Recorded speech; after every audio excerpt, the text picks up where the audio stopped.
Apakah kalian percaya dengan teleportasi? Fenomena berpindahnya suatu benda dari satu tempat ke tempat lainnya. Dulu Tante Lenore tidak mempercayainya sampai dia bertemu dengan Tommy Naughton. Kejadian itu terjadi 11 tahun lalu silam saat Lenore duduk di bangku kelas 2 SMA. Dia punya teman sekelas bernama Tommy Naughton, cowok yang berpakaian aneh, pendiam, terus bau keringat. Gak ada yang menganggap Tommy seperti makhluk yang gak terlihat dimanapun dia berada. Saat di kelas pun, Tommy selalu duduk sendiri di bangku paling belakang. Tapi suatu hari, hidup Tommy berubah. Semua itu berawal saat seorang guru bahasa Inggris bernama Miss Sharon meminta semua muridnya untuk maju ke depan dan bercerita hal yang menarik di diri mereka. Gak ada yang aneh sampai giliran Tommy yang maju. Dia cuma diem aja pas di depan sampai ditegur sama Miss Sharon dan diketawain sama teman-teman yang lain karena alasan yang gak jelas. Tommy yang kesel akhirnya ngomong kalau dia bisa teleportasi. Tapi seketika kelas jadi riweuh ngetawain si Tommy ini. Tommy yang nambah kesel akhirnya minta izin ke Miss Sharon buat ngebuktiin ucapannya. Awalnya semua meremehkan dan bilang itu cuma trik bohongan. Sampai Tommy tiba-tiba ngambil horden di kelas, terus dia nutupin tubuh dia pakai horden itu, dan dalam hitungan ketiga horden jatuh ke lantai tanpa adanya Tommy di dalamnya. Semua orang langsung bersorak saat Tommy tiba-tiba muncul di depan pintu kelas. Sejak kejadian itu, banyak siswa-siswa yang kenal Tommy. Tommy sering digangguin dan dipaksa buat bikin pertunjukan.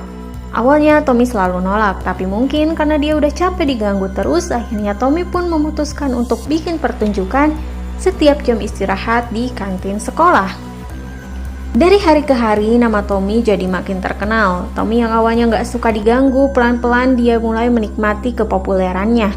Dia udah gak pernah nunduk lagi kalau jalan dan udah berani natap mata orang lain, yang dimana hal itu gak pernah Tommy lakuin sebelumnya.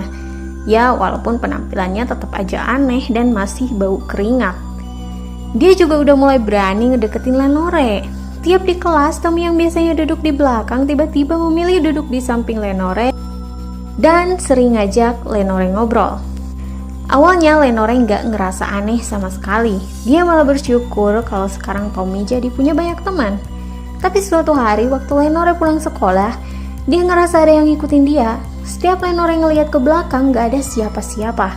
Waktu Lenore mandi, tiba-tiba dia ngerasa ada sebuah benda lunak yang nempel di pundak dia, yang terbuka dan kayak ada hembusan nafas. Lenore merinding apalagi pas dia nyium bau keringat yang gak enak banget. Dia cepet-cepet beresin mandi, pas dia lagi pakai handuk dan mau keluar dari bathtub, tiba-tiba dia ngelihat Tommy di balik hordeng kamar mandinya. Lenore kaget, tapi karena dia penasaran dia ngecek ke gorden dan pas dibuka nggak ada siapa-siapa.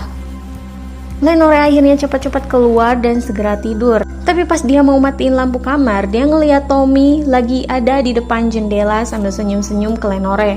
Lenore teriak manggil orang tuanya, tapi pas dicek lagi dan lagi, nggak ada siapa-siapa.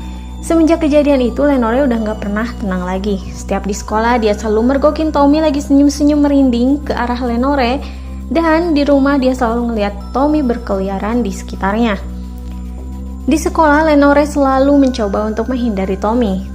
Tapi hari itu pas jam istirahat, tiba-tiba Tommy nyamperin Lenore.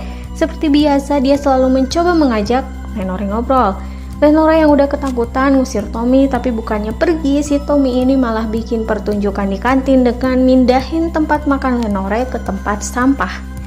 Semua orang yang ada di situ bersorak kecuali Lenore. Lenore yang kesal akhirnya memilih pergi dan nangis di toilet. Keesokannya Lenore semakin menghindari Tommy. Sedangkan Tommy semakin hari dia semakin songong aja. Mungkin karena ngerasa sekarang dia udah terkenal. Sampai-sampai ada seorang murid populer sebelumnya yang gak suka sama Tommy bernama Luke Tyler. Dia nyeret Tommy ke ruang ganti olahraga. Luke ngasih peringatan ke Tommy buat gak usah songong, tapi Tommy malah nantangin Luke. Dia bilang kalau Tommy berhasil menteleportasi Luke gak boleh gangguin dia lagi.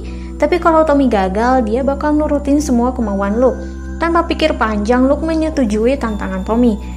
Dia masuk ke salah satu bilik ruang ganti dan dalam sekejap Luke menghilang. Teman-temannya mencoba nyari Luke tapi tetap gak ketemu, bahkan sampai berminggu-minggu pun Luke gak ada lagi di mana-mana. Sampai anjing pelacak dan polisi pun gak ada yang berhasil nemuin Luke.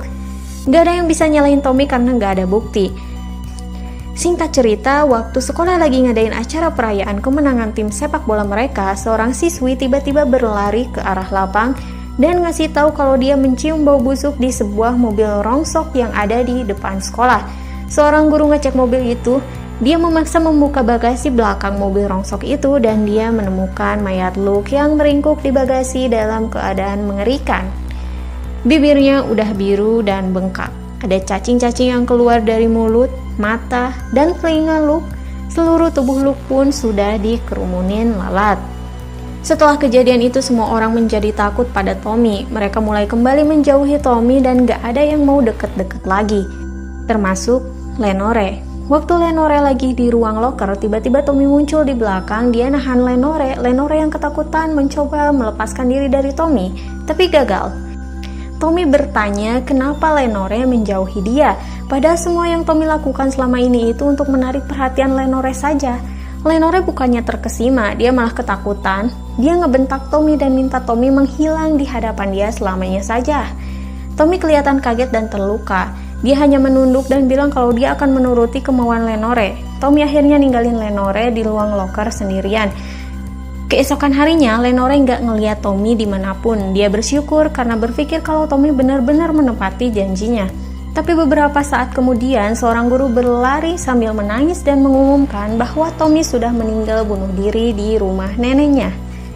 Semua orang kaget dan ketakutan mendengar hal itu. Antara takut dan rasa bersalah, Lenore memberanikan diri datang ke pemakaman Tommy. Dan benar saja, Tommy sudah berbaring di sebuah peti kayu dengan wajah pucat dan memakai jas kebesaran entah milik siapa. Gak banyak orang yang hadir di pemakaman Tommy mungkin karena takut. Lenore hanya melihat nenek Tommy yang terus menangis di samping jenazah cucunya. Selesai pemakaman, Lenore langsung pulang ke rumah. Ada rasa lega di dirinya kalau sekarang gak akan ada yang gangguin dia lagi, tapi juga dia ngerasa bersalah karena mungkin Tommy bunuh diri karena sakit hati dengan ucapannya.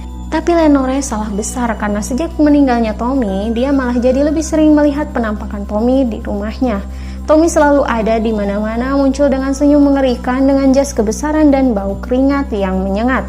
Bahkan setelah belasan tahun, Tommy masih menghantui Lenore. Sampai saat ini, Tante Lenore sudah terbiasa dengan kehadiran sosok Tommy di sekitarnya. Bahkan anak dan suaminya pun bisa melihat kehadiran Tommy. Lenore hanya berharap kalau suatu hari nanti arwah Tommy mendapatkan ketenangan. Begitulah kisah Tante Lenore. Apa yang akan kalian lakukan jika kalian menjadi Tante Lenore? Bye!